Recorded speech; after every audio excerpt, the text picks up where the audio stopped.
Hello everyone, एक बार फिर से आप सभी का स्वागत है आपके अपने यूट्यूब चैनल में।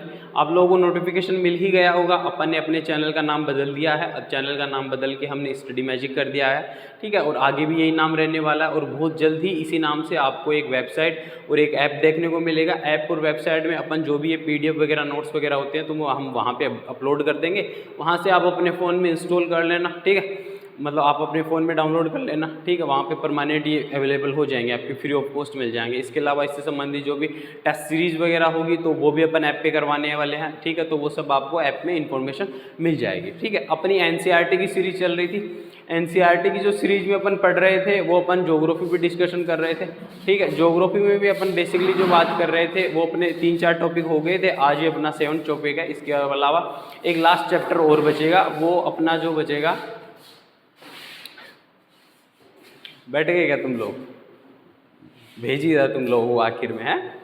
तो देखो अपन ये विनिर्माण इंडस्ट्री पे अपन आज डिस्कशन करना है, मैन्युफैक्चरिंग इंडस्ट्री, ठीक है। इस पे अपन आज डिस्कशन करेंगे। तो देखो सबसे पहले तो विनिर्माण इंडस्ट्री क्या होती है अपन उस पर डिस्कशन करेंगे। फिर उसके बाद में अपन ये डिस्कशन करेंगे कि भाई ये क्यों इंपॉर्टेंट है, ठीक है। इसके अलावा इसमें कौन कौन सी और इंडस्ट्री हैं हम उन सब पे चर्चा करेंगे। उन सब के लिए जो महत्वपूर्ण जो चीज़ें होती हैं कि कहाँ पे इंडस्ट्री सबसे ज़्यादा डेवलप होगी अपन उस पर बात करेंगे, ठीक है। जब ये सब चीज़ें समझ में आएंगी तो अपन ये देख लेंगे कि भाई इंडिया में कहाँ कहाँ पे ये मैन्युफैक्चरिंग इंडस्ट्री है, सबसे ज़्यादा प्रोबेबिलिटी कहाँ कहाँ पे है।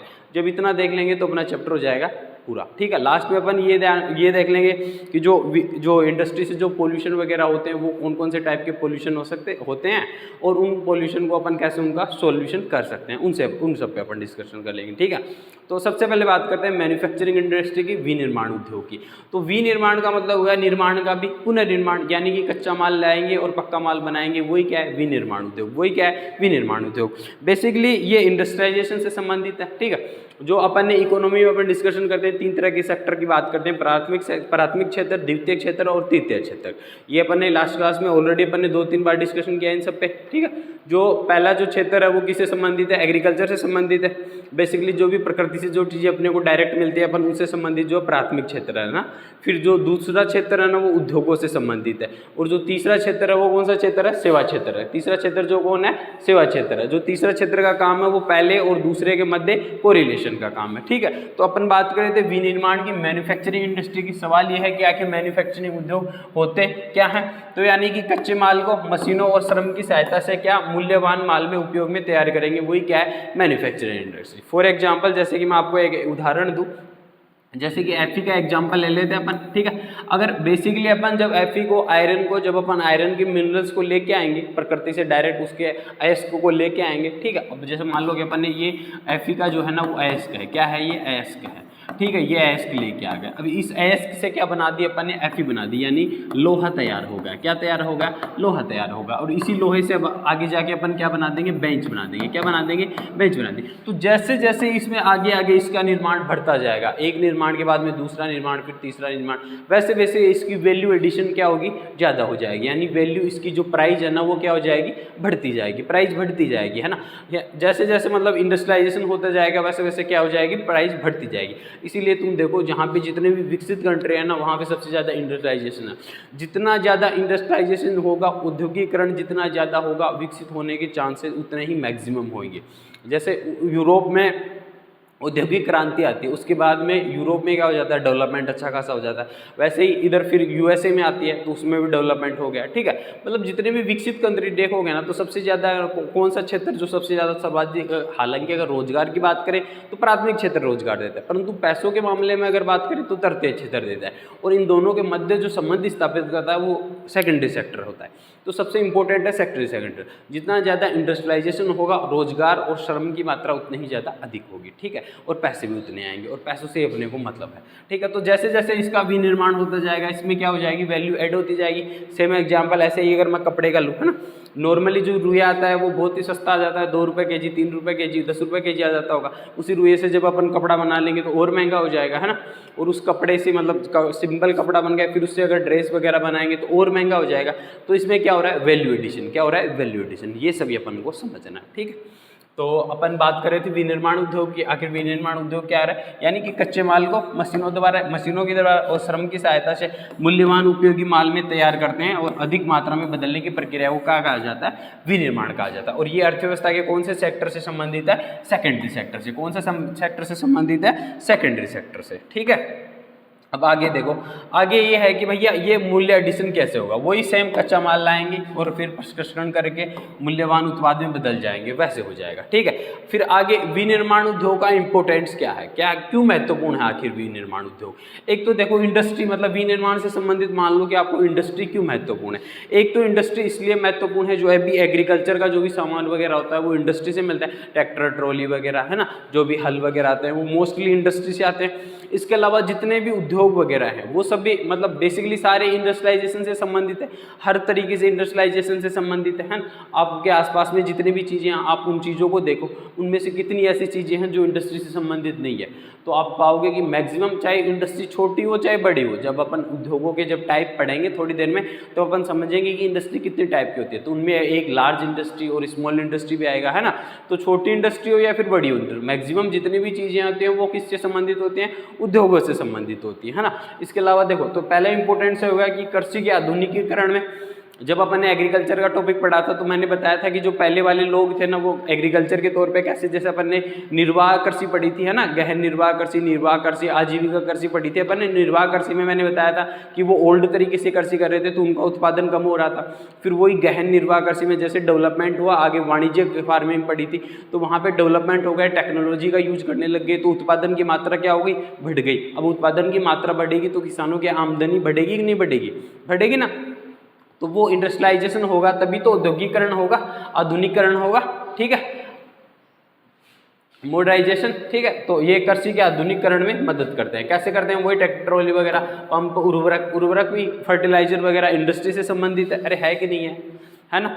इसके अलावा रोजगार सर्जन का काम करेगा। अभी मैंने बताया कि आपको जॉब क्रिएशन का भी काम कौन करेगा, इंडस्ट्रियलाइजेशन करेगा। जितना ज़्यादा इंडस्ट्रियलाइजेशन होगा उतनी ही जॉब क्रिएशन होगी। जैसे कि फॉर एग्जांपल अगर अपन ओवरऑल इंडिया में बात करें तो एक तो आप एग्जांपल लो मध्य भारत का, जिसमें यूपी और बिहार वाला बेल्ट आता है। एक आप साउथ इंडिया का एग्जाम्पल लो। ठीक है, जो साउथ इंडिया में है वहाँ पे सबसे ज़्यादा इंडस्ट्रियलाइजेशन हो रखा है। या फिर आप साउथ इंडिया भी ना रखो तो सिंपल सा एग्जांपल ले लो। एक तो जैसे अपन राजस्थान का, अगर मैं जयपुर का एग्जांपल ले लूँ या फिर लोकल स्तर पे ले लेते हैं अपन। एक आप उधर भिवाड़ी का एग्जांपल ले लो, जो दिल्ली के आसपास में, दिल्ली नोएडा जो एनसीआर क्षेत्र है वहाँ पे ले लो। अब वहाँ पे इंडस्ट्रियलाइजेशन ज़्यादा है तो वहाँ के लोग बेरोजगार थोड़ी ना रहेंगे, मैक्सिमम को रोजगार मिल जाएगा। परंतु अपने यहाँ पे जब इंडस्ट्रियलाइजेशन नहीं है तो एग्रीकल्चर पे डिपेंडेंट होंगे। और एग्रीकल्चर का तुम लोगों को पता है कि एग्रीकल्चर में हर रोज हर दिन तो जॉब रहती नहीं है उनके। तो दो मतलब सीजन के टाइम पे, या तो फसल की उगाई के टाइम पर या फसल की कटाई के संबंधित, और बीच में जो निनाण वगैरह करते हैं वहाँ पे एग्रीकल्चर के संबंधित जॉब होते हैं। बाकी वो टाइम तो एग्रीकल्चर से जॉब होती नहीं है, परंतु औद्योगिकरण में तो रोज एग्रीकल्चर संबंधित जॉब चाहिए, है ना। हालांकि अभी जैसे AI आ गया है तो इसमें बहुत सारे सवाल उठ रहे हैं कि अब औद्योगिकरण में जो जितनी जॉब क्रिएशन हो रही थी उसकी 15% जॉब जो है ना वो कम हो जाएंगी। आगे जब अपन पढ़ेंगे तब बताएंगे इसमें कैसे जॉब कम होंगी। क्योंकि जैसे रोबोटिक टेक्नोलॉजी आ गई, जो पहले जो कार्य बनती थी तो वो मोस्टली जो कार्य बनती थी वो लोगों का यूज होता था उनमें। लेकिन अभी रोबोटिक टेक्नोलॉजी आ गई तो ऑटोमेटिक होता है सब कुछ, है ना।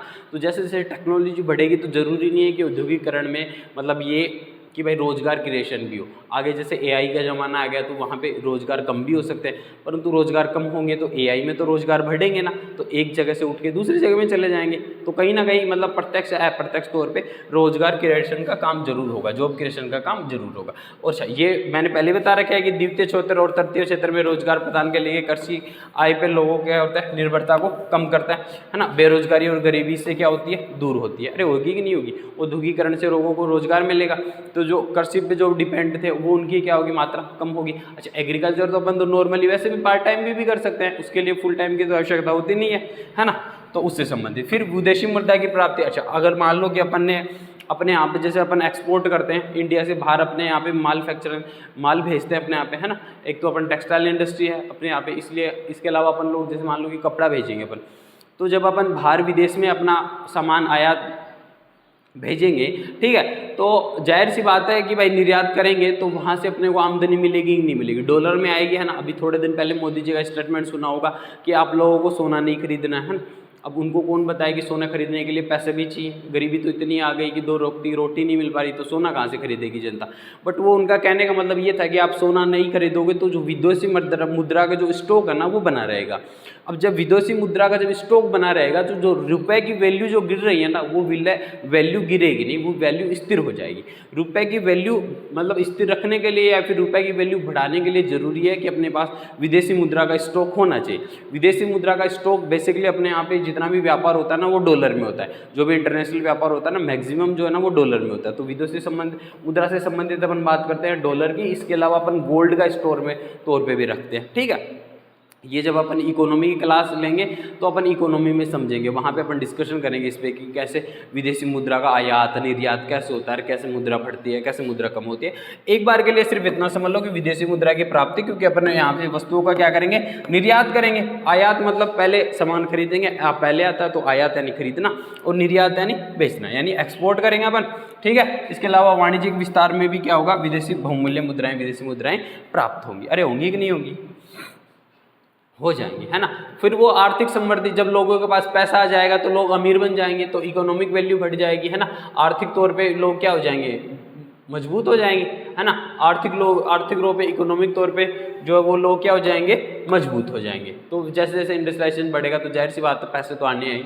ठीक है, फिर राष्ट्रीय अर्थव्यवस्था में योगदान, अच्छा नेशनल अर्थव्यवस्था में जीडीपी में उद्योगों का योगदान है कि नहीं है, अरे भाई बोलो है कि नहीं है। पिछले 2 दशकों में देखो इधर, जैसे जैसे अपने यहाँ पे एक तो जैसे आप जब जीडीपी का ग्राफ जब अपन उसमें 10th क्लास के एनसीईआरटी में जब इकोनॉमी की क्लास पढ़ेंगे तो मैं तुमको जीडीपी बताऊंगा। जीडीपी होता है ग्रोस डोमेस्टिक वैल्यू, यानी कि एक निश्चित क्षेत्र एरिया में एक, जैसे मान लो कि अगर इंडिया की बात करें तो इंडिया के जो क्षेत्रफल है ना, जितना जितना इंडिया की पॉलिटिकल बाउंड्री है, उस पॉलिटिकल बाउंड्री में जितना भी उत्पादन हो रहा है ना, उससे संबंधित जो भी चीज़ें होंगी वो जीडीपी में आएंगी। ठीक है, तो जीडीपी में अपन डिस्कशन करेंगे कि जब विकसित कंट्री थी और जब अविकसित कंट्री थी और जब अब विकासशील कंट्री है तो उनमें कितना फर्क हुआ। जैसे जैसे इंडस्ट्री जब मतलब जो अविकसित कंट्री है ना, तो वहाँ पे जो जीडीपी में सबसे ज़्यादा योगदान होगा वो प्राथमिक क्षेत्र का होगा। कौन से क्षेत्र का होगा, प्राथमिक क्षेत्र का। जो अविकसित कंट्री है ना, वहाँ पे जो सबसे ज़्यादा योगदान होगा जीडीपी वो कौन से क्षेत्र का होगा, प्राथमिक क्षेत्र में। और जैसे जैसे डेवलपमेंट होना शुरू होगा कंट्री का, वैसे वैसे वो प्राथमिक क्षेत्र से खिसक के दूसरे सेकेंडरी सेक्टर में आ जाएगा।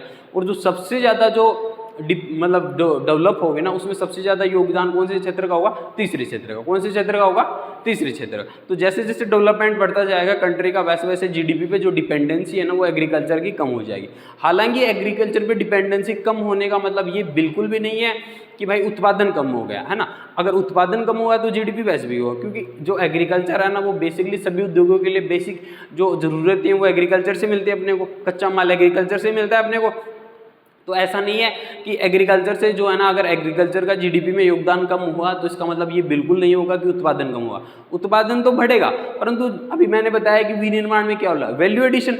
तो जो अपन कच्चा माल जो विदेशों में अपन भेज रहे हैं, अपने देश के बाहर जो विदेशी कंट्री जैसे खरीद रही हैं, तो अपन उसी कच्चा माल का उपयोग अपने यहाँ पे करके उसको पक्का माल के परिष्कृत कर देंगे, है ना, अच्छे प्रोडक्ट बनाएंगे तो उनकी वैल्यू एडिशन हो जाएगी। तो जो विदेशों को जो मुनाफा हो रहा था अपने कच्चे माल से, वो मुनाफा किसको होने लग जाएगा, अपने को होने लग जाएगा। अरे होगा कि नहीं होगा, अरे होगा ना, समझ में आ रही है बात। तो जब पेमेंट मतलब जैसे ही विनिर्माण होगा तो जाहिर सी बात है वो प्रॉफिट जो बाहर हो रहा था वो प्रॉफिट अपने हो जाएगा, इसीलिए अपना क्या हो जाएगा। इसीलिए मोदी जी कहते हैं कि आत्मनिर्भर भारत की ओर बढ़ो। आत्मनिर्भर भारत मतलब ये प्रोडक्शन भी अपने को करना है, मतलब जितना ज़्यादा हो सके उतना विदेशी सामानों का कम से कम यूज करना है। इसके 2 प्रॉफिट होंगे, एक तो वो सेम जो विदेशी जो भारत से जो डॉलर वगैरह आ रहा है ना, विदेशी मुद्रा का स्टॉक, एक तो वो बना रहेगा। ठीक है, इसके अलावा अपने देश के जो भी किसान वगैरह आएंगे उनकी आमदनी बढ़ेगी, जो भी अपने देश की जो भी फैक्ट्री वगैरह हैं उनकी आमदनी बढ़ेगी, है ना। अगर उनकी आमदनी बढ़ेगी तो देश का पैसा देश में ही रह गया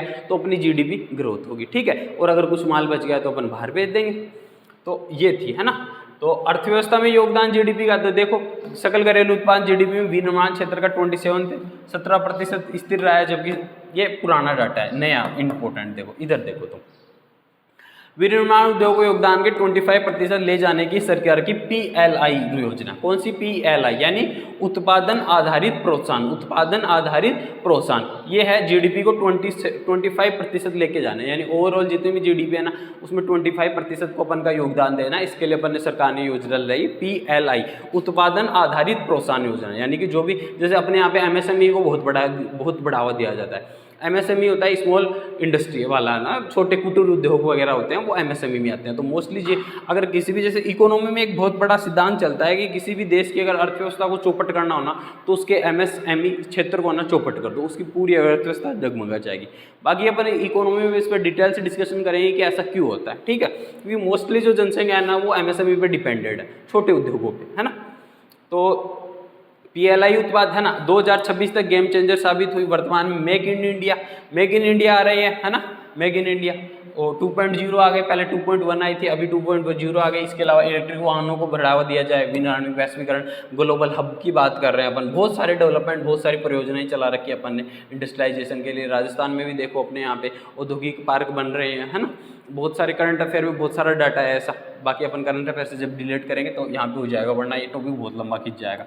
फिर उद्योगों की अवस्थिति। अच्छा, उद्योग लगाना हो तो सबसे पहले क्या चाहिए तुम बताओ भाई? उद्योग लगाने के लिए सबसे पहले तुम लोगों को क्या चाहिए? पैसा होना चाहिए। जब पैसा आएगा तभी तो उद्योग लगेगा, बिगर पैसे के थोड़ी ना इंडस्ट्री लगा सकते हो तो पहली तो प्राथमिकता है कि पैसा आना चाहिए, ठीक है। जब पैसा आ गया तो अपने पास भूमि होनी चाहिए। क्या होनी चाहिए? बोलो भाई, भूमि होनी चाहिए। अरे होनी चाहिए कि नहीं होनी चाहिए? पैसा आ गया, भूमि होनी चाहिए, फिर उसके बाद में इंफ्रास्ट्रक्चर खड़ा कर लेंगे।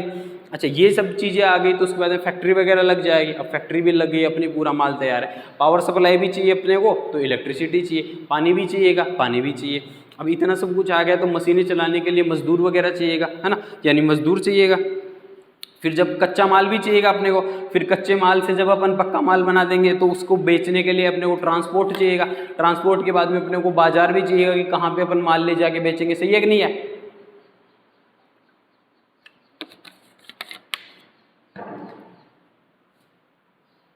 अरे सही है कि नहीं है?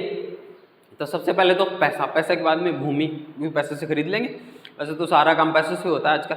तो पैसा आ गया, भूमि आ गई, भूमि के बाद में इंफ्रास्ट्रक्चर खड़ा कर लेंगे। उसके बाद में अपन पावर सप्लाई देख लेंगे, मतलब विद्युत वगैरह देख लेंगे, वाटर रिसोर्सेज देख लेंगे, जल संसाधन देख लेंगे, और फिर कच्चा माल ले आएंगे, रॉ मटेरियल ले आएंगे। इसके अलावा अपने पास वर्कर होने चाहिए, वो ले आएंगे अपन। फिर क्या चाहिए? और कच्चा माल बना के पक्का माल के बना देंगे तो ट्रांसपोर्ट चाहिए अपने को, फिर ले दे के लास्ट में बाजार चाहिए। तो कुल मिला के लगभग 9-10 चीज़ें अपने को चाहिए। अब दूसरा सवाल ये आता है कि इंडस्ट्री ये चाहिए वो तो ठीक है, लेकिन इंडस्ट्री कहाँ लगाएं वो भी तो इम्पोर्टेंट है ना भाई। इंडस्ट्री कहाँ लगाएं? फिर एग्जांपल एफी का ही लेते हैं अपन, है ना। एफी का ही लेते हैं। देखो इधर एफी का एग्जांपल लेते हैं। तो अच्छा, एक चलो एग्जांपल, 2 एग्जांपल लेते हैं इस बार अपन। एक तो एफी का लेते हैं, ठीक है। एक अपन गोल्ड का ले लेंगे। गोल्ड आजकल बहुत महंगा हो रहा है, सस्ता ही ले लेते हैं। सुन छोड़ो, गोल्ड छोड़ो, कपड़े का ले लेते हैं। एक तो अपन एफी ले लेते हैं, दूसरा अपन कॉटन ले लेते हैं, ठीक है। तो देखो एफी, जब एफी जो आयरन का जो एस का आएगा, मान लो कि 100 kg एस का था। कितना था? 100 kg एस था।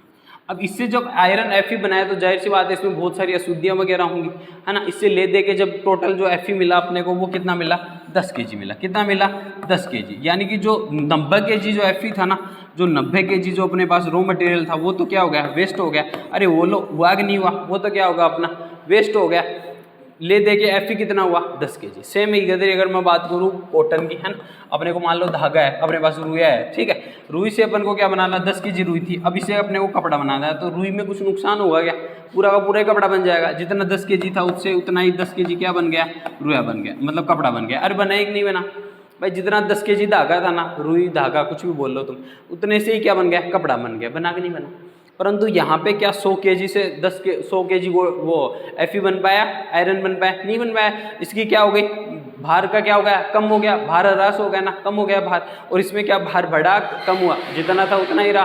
तो इसका मतलब हो गया है कि जिन उद्योगों में भार कम होगा हम उन उद्योगों को वहाँ पे लगाएंगे जहाँ पे अपने को कच्चा माल नज़दीकी तौर पे मिल जाए। फॉर एग्जांपल जैसे मान लो कि 10 kg है, ठीक है। अब इसी को थोड़ा और एक्सप्लेन करता हूँ मैं। देखो मान लो सपोज दैट कि यहाँ पे एक व्यक्ति, एक एक्स व्यक्ति है जो यहाँ पे एफी की इंडस्ट्री लगा रहा है, एक वाई व्यक्ति है जो यहाँ पे एफी की इंडस्ट्री लगा रहा है, ठीक है। और जो रिसोर्सेज है ना एफी का, जो रॉ मटेरियल है ना, वो यहाँ पे है, मतलब यहाँ पे Fe की जो है ना लोहे की खाने वगैरह है, कोल वगैरह सब कुछ मिल रहा है। अब जब ये व्यक्ति मिला रहा है, अच्छा बिल वो ही रहा है 10 kg, इसको 10 kg इसने बनाया, भाई बनाने की प्रोसेस तो सेम ही होगी, 10 kg इसने बनाया, ठीक है। अब इसके यहाँ पे क्या ट्रांसपोर्ट का खर्चा लगेगा, भाई जब ये यहाँ से माल लेके आएगा तो बहुत कम, ना के बराबर ट्रांसपोर्ट का खर्चा लगा। तो कुल मिला के मान लेते हैं जैसे इसका जो Fe तैयार हुआ 10 kg, वो 160 रुपये kg में हो गया, भाई 160 रुपये पर kg के हिसाब से इसका तैयार हो गया। वहीं अगर इस वाले की मैं बात करूँ, भाई ये जो Fe बनाया इसने, तो इस वाले की अगर मैं बात करूँ तो इसका जो खर्चा आया हुआ है 200 रुपये kg, कितना है ट्रांसपोर्ट मिला के 200 रुपये पर kg। अच्छा अब जो 160 रुपये में है, तो मान लो 10 रुपये का भी प्रॉफिट कमाए, 20 रुपये का भी कमाए, तो भी उसमें कितना जा रहा है, 180 में बेच देगा ये। अरे बेचेगा कि नहीं बेचेगा, लेकिन क्या ये 180 में बेच पाएगा क्या, इसको तो लॉस लग जाएगा, माइनस के 20 और सामने आ गए। एक तो धंधा किया था पैसे कमाने के लिए, अरे इंडस्ट्री लगाई थी पैसे कमाने के लिए, और सामने 220 रुपये और आ गए। अच्छा अब जब ये बेचेगा 220 में, भाई को प्रॉफिट कमाना है कि नहीं बनाना, और ये इधर वाला बेच रहा है 180 में, तो तुम ये बताओ 220 वाला खरीदोगे 180 वाला, क्वालिटी क्वांटिटी बिल्कुल सेम है, तो जाहिर सी बात है सस्ता माल ही खरीदोगे कि नहीं खरीदोगे। इसलिए ज़रूरी है कि Fe इंडस्ट्री वहाँ पे लगाई जाए जो किसके नज़दीक हो, रॉ मटेरियल के नज़दीक हो। अरे है कि नहीं है, सही है कि नहीं है। तो आगे अपन पढ़ेंगे, जब अपन जैसे ही अपन इंडस्ट्रियलाइजेशन पढ़ेंगे ना, तब मैं तुम लोगों को बताऊंगा कौन कौन सी इंडस्ट्री जो है ना जिनमें भरा, सिंपल सी बात है, जिनमें भी बाहर वैल्यू कम, मतलब जो क्वांटिटी कम होगी ना, जितना अपन रॉ मटेरियल यूज़ कर रहे हैं उतना उसके कम अगर बनेगा तो वो उद्योग लगेंगे उसके रॉ मटेरियल के नज़दीकी सेंटर में। सिर्फ इतनी सी बात याद रखनी है, समझ में आगे बात, आगे आ जाओ। फिर उद्योगों के अवस्थिति को प्रभावित करने वाले फैक्टर इफेक्टिंग लोकेशन है ना, कौन कौन से जो फैक्टर हैं जो इंडस्ट्री को प्रभावित करेंगे।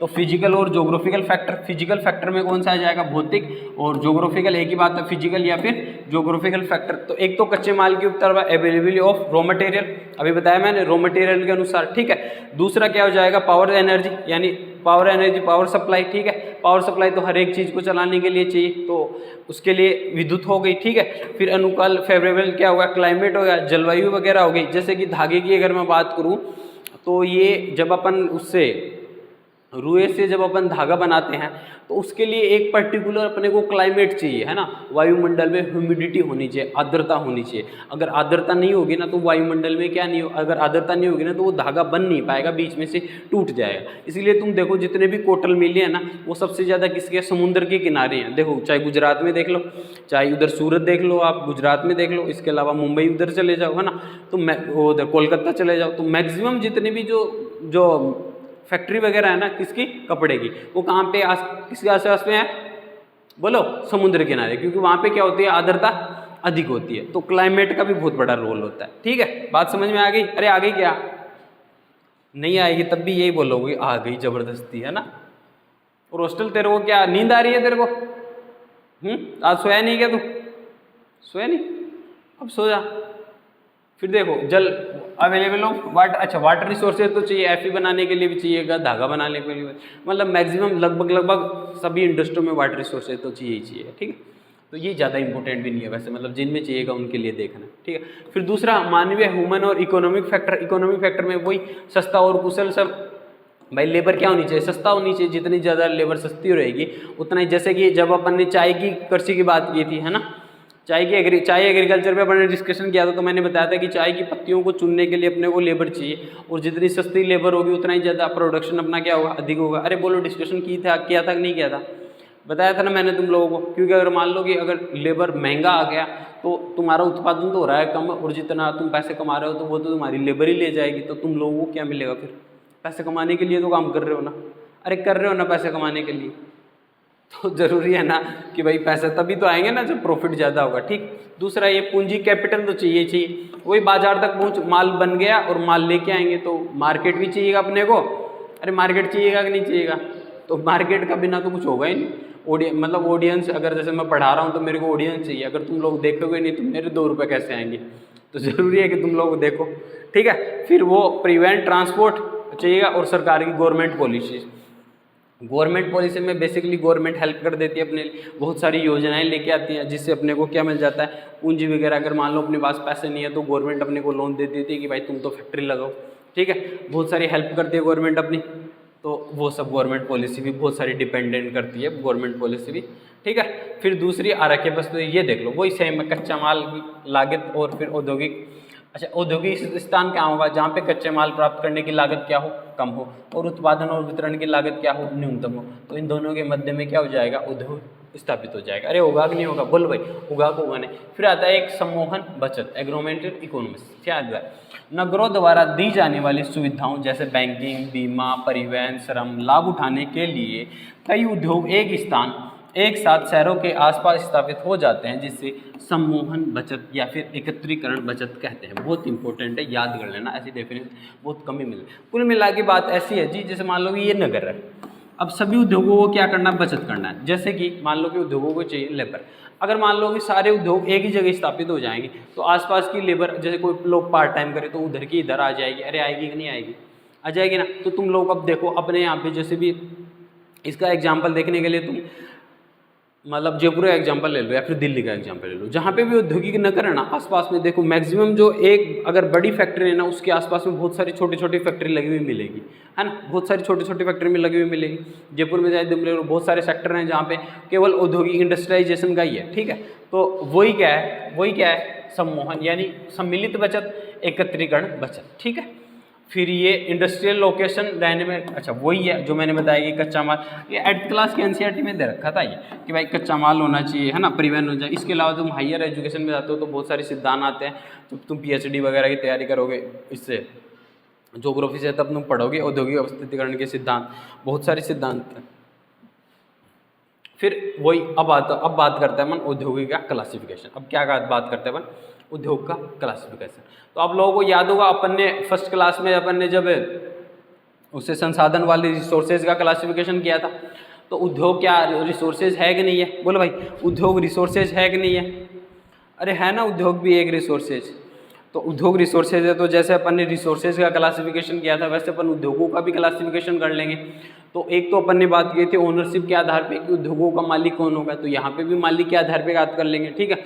इसके अलावा एक अपन बात करेंगे कि भाई जो वो छोटा उद्योग होगा या फिर बड़ा उद्योग होगा वो बात कर लेंगे। फिर इसके अलावा जो कच्चा माल यूज करते हैं ना, उसके बेसिस पे अपन उद्योगों की बात कर लेंगे, ठीक है। इसके अलावा और बताओ और क्या हो सकता है, बोलो। एक छोटा उद्योग होगा, बड़ा उद्योग होगा यानी लार्ज होगा, या फिर स्मॉल इंडस्ट्री होगी, उसके भी हाफ पे भी बात कर लेंगे। तो सबसे पहले अगर अपन बात करें तो देखो कच्चे माल की, मतलब जैसा कच्चा माल यूज करेंगे उसके आधार पे जो भी उद्योग होगा वो क्या होगा, कच्चा माल आधार पे। जैसे एग्रो बेस्ड इंडस्ट्री यानी एग्रीकल्चर पे जो भी बेस्ड इंडस्ट्री होगी वो एग्रो बेस्ड हो जाएगी। इसके अलावा मिनरल्स बेस्ड इंडस्ट्री यानी खनिज के तौर पर जो उद्योग कच्चे माल को खनिज के तौर पे यूज में लेंगे उसे अपन क्या कहेंगे, खनिज आधारित उद्योग। कौन सा उद्योग कहेंगे, खनिज आधारित उद्योग। और जो उद्योग कच्चा माल जो कृषि प्रोडक्ट का यूज में लेंगे उस पर आधारित उद्योग कौन सा हो जाएगा, कृषि आधारित उद्योग। जैसे कि चिप्स की फैक्ट्री, अब चिप्स जाहिर से कच्चा माल आलू के तौर पर लेता है ना, अरे लेता है कि नहीं लेता, तो वो किस में आ जाएगा, कृषि उद्योग में। ऐसे ही आयरन की फैक्ट्री किस पे आ जाएगी, खनिज आधारित उद्योग।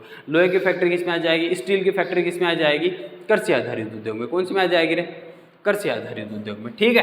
तो ये दो तरीके हुआ। फिर मुख्य भूमिका मेन रोल्स के आधार पे, एक तो आधारभूत उद्योग, मूल उद्योग, और दूसरा उपभोक्ता उद्योग। जैसे आधारभूत उद्योग यानी कि इंफ्रास्ट्रक्चर जो उद्योग बनाएंगे वो कौन सा हो जाएंगे, आधारभूत उद्योग। यानी ऐसा उद्योग जो बाकी उद्योगों को कच्चा माल दे वो कौन सा हो जाएगा, आधारभूत उद्योग। जैसे कि फॉर एग्जाम्पल मैंने एफई का एग्जाम्पल बताया था आप लोगों को। जब मैं एक एग्जांपल इसीलिए बार बार बताता हूँ आप लोगों को, तो ताकि आप लोगों को दिमाग पे ना ज़्यादा जोर गिरने की जरूरत ना पड़े, क्योंकि एक तो तुम वैसे ही अपने दिमाग का कम यूज लेते हो, सही है कि नहीं है, कम ही लेते हो यूज, पूरा नहीं लेते ना। हाँ तो पूरा लिया करो उसका यूज, क्योंकि जब पूरा लोगे ना तभी काम चलेगा, ठीक है। तो मैंने तुम लोगों को पहले ही बताया था कि एक Fe जब जैसे आयरन बन के तैयार होगा, फिर वो बना हुआ आयरन वो कौन कौन सी इंडस्ट्री में जाएगा, अलग अलग इंडस्ट्री में जाएगा। रेल, जहाँ के रेल के डिब्बे बनेंगे वहाँ चलाया जाएगा, जहाँ पे गाड़ियाँ बनेगी वहाँ चलाया जाएगा, जहाँ ट्रक वगैरह बनते हैं वहाँ चला जाएगा, ट्रैक्टर और ट्रॉली फैक्ट्री बनते हैं वहाँ चल जाएगा, जो छत वगैरह के लिए वो बनते हैं, स्टील लोहे के जो सरिये वगैरह बनते हैं वहाँ चल जाएगा। तो एक इंडस्ट्री से दूसरी इंडस्ट्री में जा रहा ना, तो वो कौन से उद्योग हो गया, आधारभूत उद्योग। कौन सा उद्योग हो जाए, आधारभूत उद्योग। फिर आ जाएगा उपभोक्ता उद्योग यानी कंज्यूमर उद्योग, कंज्यूमर इंडस्ट्री, यानी जो पक्के माल को अपन सीधा जो अपने लिए अपन मंगा रहे हैं डायरेक्ट, वो कौन से में आ जाएगा, बोलो भाई कौन से में आ जाएगा, अरे बोलो, उपभोक्ता उद्योग में। ऐसा तुम लोगों की आवाज़ कैसे नहीं निकल रही आज, स्कूल वालों ने ज़्यादा परेशान कर दिया तुम लोगों को या मैंने कर दिया, मैंने ही कर दिया, कोई बात नहीं, पूंजी निवेश के आधार पे यानी कैपिटल के आधार पे। तो कैपिटल के आधार पे दो तरीके के है, तो स्मॉल इंडस्ट्री और दूसरी लार्ज इंडस्ट्री, यानी लघु उद्योग और वृहद उद्योग। यानी एक तो छोटा उद्योग होगा और दूसरा बड़ा उद्योग होगा। एनसीईआरटी में जो दे रखा है वो बाउंड्री जो दे रखी है वो 1 CR की दे रखी है, 1 करोड़ की लिमिट, यानी 1 करोड़ से छोटा वाला लघु उद्योग दे रखा है और 1 से बड़ा यानी वो क्या था वृहद उद्योग। हालांकि इनकी डेफिनेशन बदलती रहती है, जो गवर्नमेंट पॉलिसीज आती हैं उनके अनुसार इनकी डेफिनेशन बदलती रहती है ना। इसके अलावा और भी बहुत सारे, जैसे मैन्युफैक्चरिंग इंडस्ट्री में अलग पॉलिसी है ना, और जो सर्विस सेक्टर में उसमें अलग पॉलिसी है। इसके अलावा जो IT सेक्टर है उसमें अलग पॉलिसी है ना। तो अलग अलग में मतलब अलग अलग पॉलिसी में अलग अलग है इनकी लिमिट है ना, बढ़ती कम बढ़ती रहती है। तो मैं एक बार के लिए इतना याद रखूँ तो ठीक है, बाकी बस इतना याद रखना लघु और वृहद। फिर ओनरशिप स्वामित्व के आधार पे एक तो इंडिविजुअल हो जाएगा, व्यक्ति विशेष का हो जाएगा, यानी निजी हो जाएगा। अच्छा, निजी में भी 2 हो सकते हैं, एक तो संयुक्त हो सकता है और दूसरा सहकारी तो हो सकता है। सहकारी यानी कोऑपरेटिव, ठीक है, यानी गवर्नमेंट और वो प्राइवेट की PPT मोड पे, दोनों की पार्टनरशिप तौर पे, या फिर मतलब उसमें क्या होगा सभी लोग आपस में क्या होंगे, थोड़ा थोड़ा हिस्सा सभी का होगा, शेयर होगा, वो हो सकता है। और दूसरा संयुक्त, जैसे 4-5 लोग आपस में मिलके उद्योग लगा ले, वो वाला हो सकता है। और एक व्यक्ति विशेष लगाए तो निजी इंडिविजुअल हो जाएगा, और एक सार्वजनिक यानी पब्लिक वाला हो जाएगा। ठीक है, हो गया। अब देखो आगे बाकी अपन थोड़ा थोड़ा इन पर डिटेल से डिस्कशन और कर लेते हैं और फिर अपना चैप्टर लगभग कंप्लीट होने को आ जाएगा। ठीक है, अब देखो बेसिस ऑफ रॉ मटेरियल, कच्चे माल के आधार पे। तो एग्रोवेस इंडस्ट्री यानी कि कृषि आधारित उद्योग, तो वही कच्चे माल किसके यूज पर लेंगे, कर्जे जैसे कॉटन, शुगर है ना, ये किस पे है, टेक्सटाइल इंडस्ट्री है ना, सूती वस्त्र उद्योग, चीनी उद्योग, ये किस पे है, किस पे बेस्ड है, एग्रीकल्चर प्रोडक्ट पे बेस्ड है ना ये। तो ये कौन सी में आ जाएगा, अरे बोलो कौन सी में आ जाएगा, कृषि आधारित उद्योग। कौन सी में आ जाएगा, कृषि आधारित उद्योग। फिर आ जाएगा खनिज आधारित उद्योग, मिनरल्स बेस्ड इंडस्ट्री। कौन सी आ जाएगी, मिनरल्स बेस्ड इंडस्ट्री, यानी इसमें कच्चा माल क्या लेंगे अपन, मिनरल्स। क्या लेंगे रे, अरे बोलो, खनिज लेंगे, मिनरल्स लेंगे कच्चे माल के। तो वही आयरन इंडस्ट्री आ गई, स्टील इंडस्ट्री आ गई है ना, और सीमेंट इंडस्ट्री आ गई, और भी बहुत सारी हैं, लगा लेना तुम अपना दिमाग। फिर मुख्य भूमिका, बेस ऑफ मेन रोल, वही अभी बताया मैंने, एक तो बेसिक इंडस्ट्री आ जाएगी, दूसरा कंज्यूमर इंडस्ट्री आ जाएगी। बेसिक वो आधारभूत उद्योग जो अन्य उत्पादों के लिए कच्चे माल के रूप में कार्य करता है, जैसे कि Fe आयरन हो गया, स्टील इंडस्ट्री हो गया, एल्यूमिनियम इंडस्ट्री हो गया, वो सब आ जाएंगे। ठीक है, सेम उपभोक्ता कंज्यूमर, वो अपन जो डायरेक्ट प्रोडक्ट का यूज करते हैं, जैसे टूथपेस्ट हो गया, कागज हो गया, पेन हो गया, पेंसिल हो गया, कपड़े हो गए, अपन डायरेक्ट यूज कर रहे हैं अपन, है ना। अरे सही है कि नहीं, वो सही है ना, तो तुम बोल क्यों नहीं रहे आज। अरे पूंजी निवेश आधार, बेस और capital investment, best of capital investment यानी पूंजी आधार। अभी मैंने बताया 2 तरीके के, एक तो स्मॉल और दूसरी, बोलो रे, अरे बोलो, तुम लोगों का क्लास में हो रखा है नहीं ये, तुम लोग ऐसे मतलब मुंह क्यों लटका रखे हो तुम, अरे अरे हॉस्टल मुंह क्यों लटका रखे हो आज तुम। दूसरा फिर वृहद, लार्ज स्केल पे, अरे लार्ज स्केल पे पढ़ा हुआ है ना तुम लोगों का ये, पर तुम लोगों ने ऐसे शकल क्यों बना रखी है तुमने अपनी, पढ़ते तो है नहीं। स्वामित्व के बेसिस ऑफ ओनरशिप, अरे बोलो, ओनरशिप के आधार पे पब्लिक सेक्टर, बात की थी ना अपन ने, बेटे पीटूंगा एक को पकड़ के। पब्लिक सेक्टर, और दूसरा जॉइंट सेक्टर, और तीसरा कॉर्पोरेटिव सेक्टर, है ना। जो पब्लिक सेक्टर में आ जाएगा वो BSCL, मतलब उसमें सहकारी स्वामित्व आ जाएगा। ठीक है, और जो जॉइंट सेक्टर में आ जाएगा वो मतलब ऑल इंडिया लिमिटेड LTD हो गई, और भी बहुत सारी है, सहकारिता क्षेत्र में आ जाएगा। ठीक है, इन सब पे अपन ने ऑलरेडी डिस्कशन किया। फिर भार एवं आयतन के आधार पे, basis of the bulk and weight के आधार पे, है ना। एक तो हैवी इंडस्ट्री, दूसरा लाइट इंडस्ट्री। हैवी इंडस्ट्री जिनका माल भारी होगा, है ना, जैसे लोहे आयरन वाली, स्टील वाली हैवी इंडस्ट्री है ये, और जिनका माल हल्का होगा जैसे इलेक्ट्रॉनिक उपयोग, है ना, ये इलेक्ट्रिक इंडस्ट्री, है ना, ये कौन से आ जाएगा, हैवी, यानी कच्चा माल और हल्का माल का यूज करें, वो कौन से आ जाएगी, हल्के माल, लाइट इंडस्ट्री। और जो भारी आ जाएगी वो कौन सी आ जाएगी, हैवी इंडस्ट्री। कौन सी आ जाएगी, हैवी इंडस्ट्री। अब देखो एग्रोवेस्ट इंडस्ट्री पे सबसे पहले अपन इस पे एग्रोवेस्ट यानी कृषि के आधार पे जो भी प्रोडक्ट यूज पे लेंगे उसके आधार पे जो भी इंडस्ट्री होगी, एक तो कॉटन आ जाएगा, गन्ना शुगर कैन आ जाएगा, जूट आ जाएगा। अरे आएगा कि नहीं आएगा, अभी अपन इन पे एक एक पे डिस्कशन कर लिया, फटाफट फिर चैप्टर हो जाएगा अपना कंप्लीट। देखो वस्त्र उद्योग, टेक्सटाइल इंडस्ट्री की बात करें तो वस्त्र किस किस से बन सकता है, बोलो भाई किस किस से बन सकता है, जूट से बन सकता है, कपास से बन सकता है, रेशम से बन सकता है, अरे बन सकता है ना, है ना। तो वही सब है इसमें। देखो सूती वस्त्र, cotton industry, cotton textile industry, वही प्राचीन भारत में सूती वस्त्र के कताई और हथकरघा बुनाई तरीकों से किए जाते थे। अच्छा, कताई हथकरघा क्या होता है, तुम लोगों ने देखा है क्या हथकरघा? नहीं देखा? अरे देखा होगा। देखो ऐसे होता है, कैसे होता है, ऐसे होता है, ऐसे कंघे के शेप में होता है हथकरघा। मतलब कि जो पहले वाले जो बुनकर होते थे ना, जो कपड़े बनाते थे, तो एक धागे को ऐसे जाल बनाया जाता था धागों का आपस में, फिर इनमें एक एक धागा ऐसे पोया जाता था। अरे ऐसे पोया जाता, फिर इससे क्या करते थे, इसको आपस में ऐसे सटाते थे, बीच में आपस में मिलाते थे। जब तुम वो कपड़े से बनी हुई दरी देखोगे ना, तो उसमें यूज करते हैं इसका। तो वो जैसे दरी बनाते हैं वैसे बारीक बारीक कपड़े बनाते थे, है ना। तो बुनकर वगैरह पहले इसको यूज करते थे, इसके लिए हथकरघा और बुनाई तकनीकों वो बनाए जाते थे प्राचीन भारत में, ठीक है। 18वीं शताब्दी के बाद बिजली और कंघों का उपयोग होने लगा और भारत में पहली सफल यांत्रिक कपड़ा मिल 1985 में कवासी डाबर द्वारा कब लगाई थी? 1854 में। कब लगाई गई थी बोलो? 1854 में। कहाँ पे लगाई गई थी? मुंबई में, कवासी डाबर द्वारा, ठीक है। मुंबई में लगाई थी 1854 में। तो जब औद्योगिकरण हुआ, तो इंजन का जब आविष्कार हुआ, तो ये जो हाथों से जो बुनकर जो काम करते थे, वो अब किससे करने लग गए? मशीनों से। किससे करने लगे? मशीनों से। जब अपन औद्योगिकरण पढ़ेंगे ना, तो अपन जब पढ़ेंगे कि भारत में जैसे यूरोपीय कंपनियों का आगमन हुआ, तो उसके बाद में उन्होंने जब अपन यहाँ के अपने अपने कपड़े में और यूरोपीय कंपनी में जब अपन कंपैरिजन हुआ, तो अपन ने देखा कि भाई अपने यहाँ पे तो हाथ से काम करते थे, इसलिए अपना कपड़ा महंगा था, और जो यूरोप से जो कपड़ा बन के आता था वो मशीनों द्वारा आता था, तो अपने यहाँ पे जो उनसे जो मशीनों तो वो सस्ता होता था। तो हालांकि उसके लिए जो कच्चा माल था वो अपन देते थे, है ना। कच्चा माल कौन देते थे? निर्यात कौन करता था कच्चे माल का? अपन करते थे। और बाहर से आयात पक्के माल का करते थे। तो एक तो अपन पहले से गरीब थे, ऊपर से वो और कपड़े आ गए, तो अपने यहाँ के मोस्टली जितने भी जो बुनकर वगैरह ना, उनको सबका चौपट हो गया था। अपन जब पढ़ेंगे, जब हिस्ट्री में पढ़ेंगे ना, तो अपन वहाँ पे पढ़ेंगे, वहाँ पे समझेंगे कि कैसे उन्होंने सूती वस्त्र उद्योग का कैसे पतन होता है, तो वहाँ पे अपन इसको डिटेल से समझेंगे। अभी के लिए सिर्फ इतना ध्यान रख लो, ठीक है।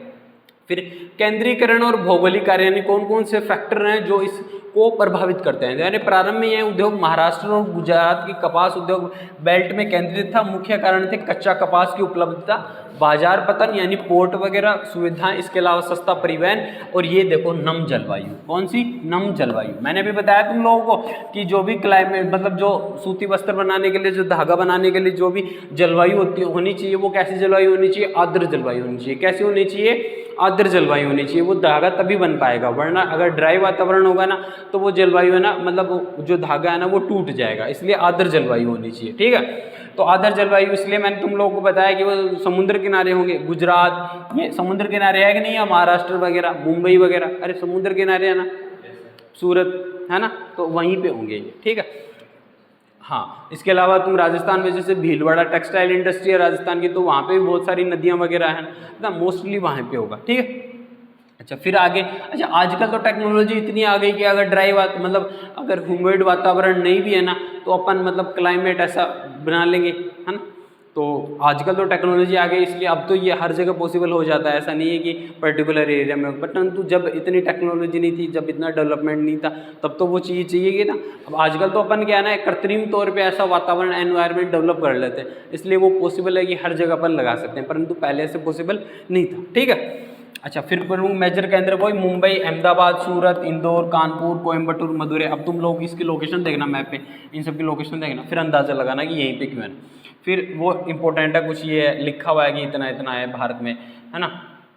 भारत अब कस्तूरी कॉटन इंडिया ब्रांड के तहत वैश्विक स्तर में प्रीमियम, ये देख लो कस्तूरी कॉटन इंडिया ब्रांड है। इसके अलावा अपने यहाँ पे खादी भी बहुत फेमस है कि नहीं है। अब दूसरा देखो, जूट टेक्सटाइल इंडस्ट्री, पटसन उद्योग, जूट वाला की बात करें मतलब जूट है, पटसन है ना। अब देखो जूट इंडस्ट्री, अब जब भारत का मैंने तुम लोगों को एग्जांपल दिया था भारत विभाजन वाला, बेसिकली जो जूट की इंडस्ट्री के लिए मतलब जूट का जो उत्पादन होगा ना, वो दलदली भूमियों में जहाँ पे पानी की मात्रा बहुत अधिक हो, इसके अलावा धूप भी बहुत अधिक हो, वहाँ पे होगा। तो यानी जो नदी मुहाने वाले जो क्षेत्र है ना, वहाँ पे सबसे ज़्यादा क्या होगा? जूट का उत्पादन होगा। अच्छा, जहाँ पे जूट का उत्पादन होगा तो जाहिर सी बात है जूट उद्योग भी वहीं पे होगा। तो अपने यहाँ पे कलकत्ता में, इंडिया में, तो सबसे ज़्यादा दुनिया में जो सबसे ज़्यादा जूट का जो उत्पादन करता है ना, वो कौन करता है? रे इंडिया करता है। उत्पादन इंडिया करता है, परंतु निर्यात के तौर पे देखेंगे तो वो कौन कर रहा है? वेस्ट बंगाल। वेस्ट बंगाल जितना उत्पादन करता है ना, वो सारा लगभग विदेशों में सप्लाई करता है, परंतु अपने यहाँ की ज़रूरतें बहुत ही ज़्यादा हैं, तो अपन कुछ ही मतलब दूसरे नंबर पे आते हैं अपन यहाँ पे इंडिया वाले, ठीक है। तो जूट इंडस्ट्री कहाँ पे होगी? नदियों के मुहाने में बेसिकली, जो अपने यहाँ पे डेल्टाई क्षेत्र है ना नॉर्मली वहाँ पे तुम उतना जाता है। देखो भारत में कच्चे जूट और जूट से बनने वाले सामान का बड़ा उत्पादन है, ठीक है। बांग्लादेश के बाद में दूसरे स्थान पर अपन निर्यात के तौर पर अधिकांशतः मिले पश्चिम बंगाल में हुगली नदी के किनारे। नाम याद रखना रे, हुगली नदी। कौन सी नदी के किनारे हैं? हुगली नदी पे। कहाँ पे है? वेस्ट बंगाल में। कहाँ पे है? वेस्ट बंगाल में। बाकी ये मैंने तुम लोगों को ऑलरेडी पहले ही बता चुका है, जब अपन ने एग्रीकल्चर में जब अपन जूट पढ़े थे तो मैंने तुम लोगों को पूरा डिटेल से ऑलरेडी वहीं पे बता दिया था, है ना। बाकी अगर नहीं देखा है वीडियो तो वीडियो जाके देख लेना, पढ़ा है इसमें। फिर हुगली नदी के किनारे भौगोलिक कारण कौन कौन से फैक्टर हैं जो हुगली नदी के किनारे क्यों हैं? भाई रीजन ऑफ कन्वर्सन और अलोंग हुगली रिवर, मतलब हुगली रिवर के किनारे जो है ना कौन कौन से फैक्टर हैं जो उसको मतलब ऐसा एनवायरनमेंट पैदा करते हैं कि वहाँ पे हो। तो ठीक है, पहला तो है कि जूट उत्पादन क्षेत्र की निकटता। अगर जूट उत्पादन क्षेत्र की निकटता है, इसके अलावा दूसरा क्या है? सस्ता हो जल परिवहन। अरे ट्रांसपोर्ट सिस्टम सस्ता है कि नहीं है? तुम लोगों को पता होना चाहिए कि दुनिया में सबसे सस्ता ट्रांसपोर्ट सिस्टम जो है ना वो वाटर वाला है। वाटर से जो जल से जो ट्रांसपोर्ट होता है ना वो सबसे सस्ता पड़ता है। पता है तुम लोगों को? नहीं पता तो पता लग गया होगा। सबसे सस्ता कौन सा है? जल वाला। तो सस्ता जल परिवहन है। फिर कच्चे जूट को संशोधित करने के लिए प्रचुर मात्रा में जल है। अभी मैंने तुम लोगों को बताया कि जैसे जूट का उत्पादन हो जाएगा तो उसको ले, जैसे कि जूट के तौर पे आप लोगों को अगर मूंज वाली वो खाट देखी है क्या तुम लोगों ने? मूंज को बनाते हुए भी देखा है। तो उसको पानी का यूज करते हैं ना, उसको भिगोते हैं उसको पानी में, है ना।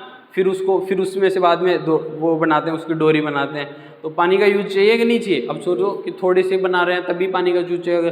बृहत स्तर पे बड़े स्तर पे बनाएंगे तो बहुत सारा पानी चाहिएगा। तो नदियों किनारे बनाओ, डाल दो नदी में, बन जाएगा। सही है कि नहीं है? अरे सही है कि नहीं है? हाँ, तो जूट पानी चाहिएगा, प्रचुर मात्रा में वाटर चाहिएगा, ठीक है। फिर वेस्ट बंगाल और बिहार, उड़ीसा, उत्तर प्रदेश में सस्ता श्रम है, पानी भी है, बहुत सारी नदियों का है कि नहीं है, तो वहाँ पे हो जाएगी, है ना।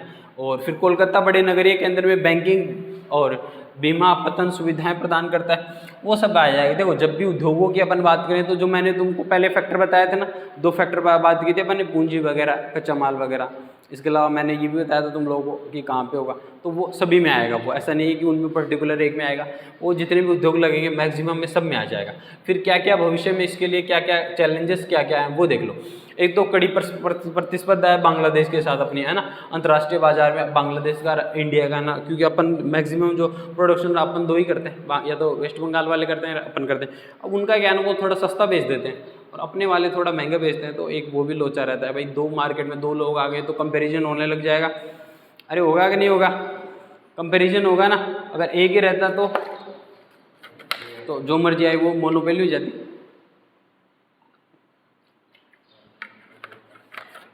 मतलब जितना होता अपन उतने खूब पैसे कमाते हैं, है ना। एक काम, ठीक है, कहाँ थे अपन? Current affair. अच्छा ये हो गया ना, जैसे बांग्लादेश और अन्य देशों में अंतर्राष्ट्रीय मुकाबला हो जाएगा, ठीक है। इसके अलावा वैश्विक मांग 2026 में भारत नेशनल जूट मिशन के तहत मजबूत करा अपन, जैसे जैसे मतलब ये अलग में अपन करंट अफेयर के अलग से क्लास देख लेंगे, उनमें क्या है क्या नहीं है, ठीक है। फिर आता है स्किल टेक्सटाइल इंडस्ट्री, रेशम उत्पादन, रेशम उद्योग। अच्छा रेशम के ना कीड़े होते हैं, पता है तुम लोगों को। रेशम उत्पादन को क्या कहते हैं? सेरीकल्चर। क्या कहते हैं रे? सेरीकल्चर। रेशम के पालन को क्या कहते हैं? सेरीकल्चर। बहुत इंपॉर्टेंट है, रेशम के पालन को क्या कहते हैं? सेरीकल्चर, ठीक है। रेशम उद्योग में, रेशम वस्त्र उद्योग, रेशम पालन में भारत 4 मुख्य प्रकार के रेशम का उत्पादन कौन होता है? सहतूती, यानी सहतूत के जो पेड़ पे लगते हैं ना रेशम के जो कीड़े, उसको अपन कहते हैं सहतूती। इसके अलावा एरी, तसर और एक मूंगा। 4 नाम है, इंपॉर्टेंट है, सहतूती, एरी, तसर और मूंगा। अब लोग एग्जाम में जब MCQ आएगा ना, ये टाइप है रेशम के, प्रकार है रेशम के। जैसे कि गेहूं की किस्मों के प्रकार आते हैं, बाजरे की किस्मों के प्रकार आते हैं, ऊन के प्रकार आते हैं, है ना। अलग अलग भेड़ बकरियों के भी प्रकार आते हैं। अरे आते हैं कि नहीं आते? तो वैसे ही रेशम के प्रकार टाइप्स है कि इस तरीके का रेशम मिलता है। इनमें कुछ क्वांटिटी क्वालिटी इनकी अलग अलग होती है, तो उसके बेसिस पे है ये, ठीक है। तो तुम इनके नाम याद रखना, एग्जाम में सीधा MCQ पूछ लेगा कि निम्नलिखित में से कौन सा रेशम के प्रकार नहीं है। 4 ऑप्शन दे देगा, 1 गलत दे देगा, 3 सही दे देगा, तो तुम याद रहेगा तभी कर पाओगे। तो या फिर ऐसे भी पूछ सकता है कि निम्नलिखित से कौन सा रेशम का उत्पादन है। अब ये सहतूती आ जाएगा तो तुम याद लगा लोगे कि भाई सहतूती के बेड से निर्मित होता है, इसलिए सहतूती आ गया। परंतु अगर एरी और तस्सर आ गया तो फिर तस्सर करते रहोगे उधर एग्जाम में कि क्या का तस्सर हो गया, और मूंगा आ गया तो फिर मूंगा चट्टानी करके आओगे तुम लोग।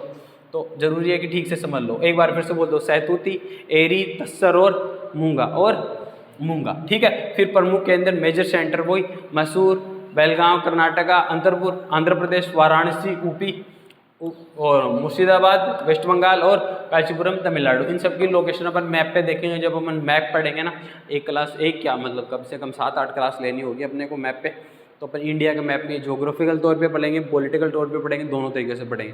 तो वहाँ पे अपन इन सब की लोकेशन देख लेंगे। अभी के लिए तुम इतना याद रखना, एक तो मैसूर याद रख लेना, बहुत फेमस है मैसूर, जोग्राफिकल तौर पे भी इंपॉर्टेंट है। इसके अलावा हिस्ट्रिकल तौर पे मैसूर, टीपू सुल्तान का नाम सुना है, मैसूर पता है तुम लोगों को, मैसूर याद आया, कुछ कुछ नहीं आया तो आ जाएगा।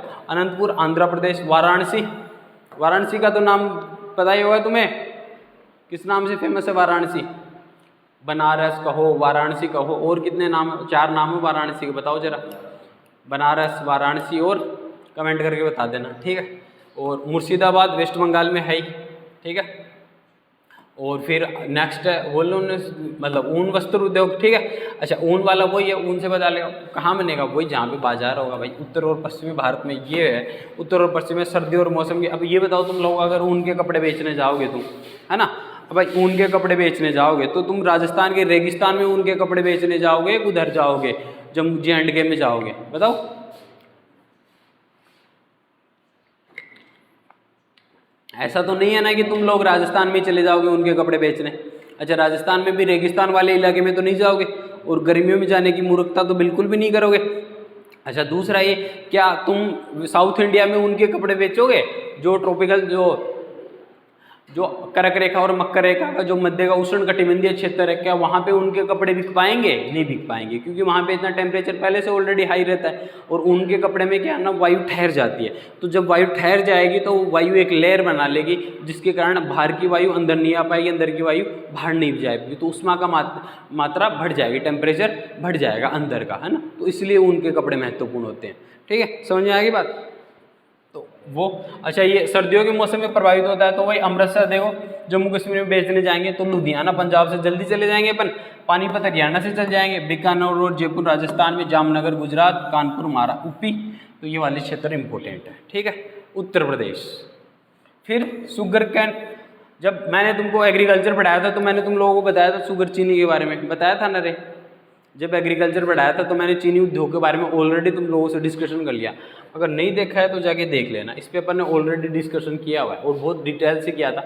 जितना इसमें नहीं है ना, उससे भी कई ज़्यादा डिटेल से अपन ने डिस्कशन किया था। ये देख लो, फूड प्रोसेसिंग इंडस्ट्री, ये बहुत इंपॉर्टेंट है, क्योंकि आजकल करंट अफेयर में है ना, ये बहुत ज़्यादा चर्चा में है फूड प्रोसेसिंग इंडस्ट्री।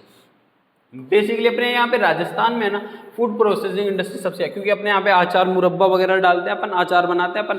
तो फूड प्रोसेसिंग ऐसे होगा कि जो खाद्य पदार्थ है ना, अगर उनको प्रोसेस करके अपन ऐसे बना ले कि वो, मतलब उनका यूज है ना 3-4 महीने बाद में भी कर सके, 6 महीने बाद में ही कर सके, तो वो वाला काम है, ठीक है। बेसिकली इसमें जैसे आप चिप्स वगैरह खाते हो तो वो फूड प्रोसेसिंग इंडस्ट्री में आती है, जो सॉस वगैरह खाते हो वो भी फूड प्रोसेसिंग इंडस्ट्री में आता है ना। इसके अलावा जो अपने यहाँ पे अचार वगैरह डालते हैं वो फूड प्रोसेसिंग इंडस्ट्री में आ जाएगा। अच्छा, और बताओ, ऐसे ब्रेड वगैरह आ जाएगी, अरे आएगी कि नहीं आएगी, तो वो सब आ जाएंगे, ठीक है। डेयरी प्रोडक्ट आ जाएंगे, सारे डेयरी प्रोडक्ट आ जाएंगे फूड प्रोसेसिंग इंडस्ट्री में, है ना। अच्छा, उद्योगों में कृषि विनिर्माण को जोड़ा जाता है। इसके अंदर फलों, सब्जियों, मांस, पेट्रो डेयरी प्रोडक्ट को लंबे समय तक, इंपॉर्टेंट है, लंबे समय तक सुरक्षित रखने डिब्बाबंद उत्पादों में संबंधित किया जाता है। अभी मैंने बताया ना, फूड प्रोसेसिंग इंडस्ट्री यानी कि लंबे समय तक यूज करना, और भाई छोटे समय तक यूज करते हैं तो प्रोसेस करने की जरूरत थी क्या, 1-2 दिन के लिए थोड़ी ना करेंगे, लंबे समय के लिए करेंगे, तो वो फूड प्रोसेसिंग इंडस्ट्री में आ जाएगा। इसके लिए अपना यहाँ पे राजस्थान में अपने यहाँ पे 3-4 फसलें हैं,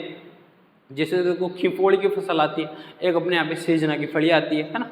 इसके अलावा अपने यहाँ पे सांगरा है ना, उसमें बहुत ज़्यादा प्रोटीन होता है। सांगरा अपने यहाँ पे, उसको खोखा भी बोलते हैं सूखे को, है ना। तो वो बहुत सारे इंपॉर्टेंट है, उनमें बहुत ज़्यादा प्रोटीन वगैरह की मात्रा बहुत ज़्यादा होती है। तो अपने यहाँ पे गवर्नमेंट ने अभी हाल ही में, जो करंट गवर्नमेंट है ना, उन्होंने इसको खूब, करंट ने तो बढ़ावा, उससे पहले वो न जो पहले वाली गवर्नमेंट थी ना, तो उन्होंने पहले इसकी शुरुआत कर दी थी, अभी वालों ने और ज़्यादा स्तर पे कर दी। तो पहले से ही ये है ना, इसको अपन बढ़ा रहे हैं, सांगरी वगैरह को विदेशों में बेच रहे हैं, इनकी ब्रांडिंग कर रहे हैं। इसके अलावा इसके लिए अपन GI टैग की व्यवस्था कर रहे हैं। अपने यहाँ पे तुम लोगों को पता है GI टैग मेहंदी के प्रोडक्ट को दे रखा है। कौन सी मेहंदी को दे रखा है, कमेंट करके बता देना। तुम नहीं पता तुम लोगों को GI टैग वगैरह का? वो ज्योग्राफिकल इंडिकेटर होता है जो किसी स्थान विशेष के लिए फेमस होता है, ठीक है। फिर प्रधानमंत्री किसान समृद्धि योजना, ऐसे बहुत सारी योजनाएं अपने यहाँ पे, ठीक है। आगे आ जाओ, उद्योगों का विनिर्माण प्रवाह आरेख। वो पहले कृषि उपज है, परिवहन है, कारखाना है, बाजार है। लाएंगे, बनाएंगे, बेचेंगे, बस इतना ध्यान रखना। लाया, बनाया और बेच दिया। लाएंगे और क्या, लाएंगे, गलाएंगे, फिर हाँ वैसे कर लेना, ठीक है। फिर भारत के मानचित्र पर अपने को देख रहे हैं, सूती टेक्सटाइल इंडस्ट्री का है, मुंबई, अहमदाबाद, कोयम्बटूर, लुधियाना, पानीपत, बीकानेर और मैसूर, वाराणसी, कांचीपुरम, इन सबको अपन मैप में देख लेंगे अपन, है ना। एक बार आप लोग अपन लिख लेना नोटबुक में, फिर अपन ऑलरेडी इन पे सब पे डिस्कशन कर लेंगे। फिर वो खनिज आधारित उद्योग, दूसरा कौन है, minerals based industry. Next corner है मिनरल्स बेस्ड इंडस्ट्री। इसमें किसका यूज होगा, जो रॉ मटेरियल है वो कौन होगा, मिनरल्स। कौन होगा रॉ मटेरियल के तौर पे, खनिजों का यूज करेंगे।